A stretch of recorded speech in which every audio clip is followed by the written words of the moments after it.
ఐశ్వర్య రాజేష్ గారి మీది అని కంపేర్ చేస్తున్నారు.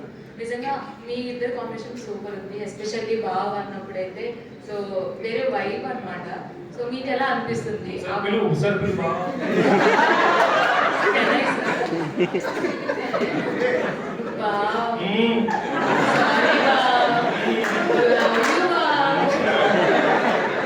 Sorry sir.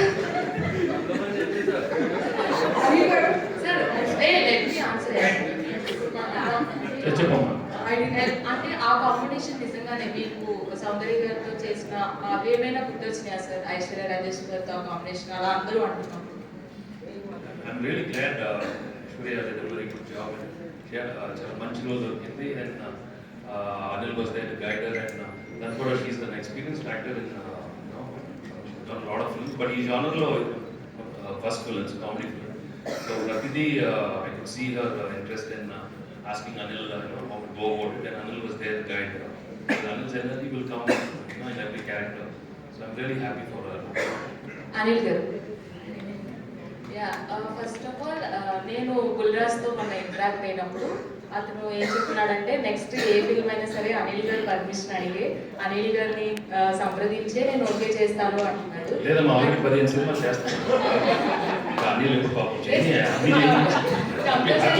మీ సజెషన్ తీసుకొని చేస్తాను అంటున్నాడు.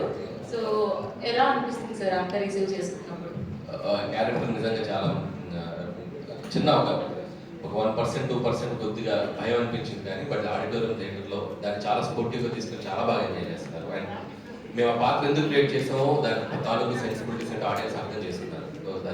రీచ్ కూడా మామూలు లేదు. ఇందాక మన ఆయన అడిగినట్టు ఇంకా సెకండ్ హాఫ్లో పెట్టవచ్చు కదా మేము అనుకొని కూడా ఎక్కడో సరే ఆపే సరే ఓకే సీక్వెల్ ఉంది కాబట్టి ఎప్పుడైనా నెక్స్ట్ ఫర్దర్గా వాడిని అడిగాము. అప్పటికి నేను క్లైమాక్స్లో అడిగారు కదా బయట చేసేటప్పుడు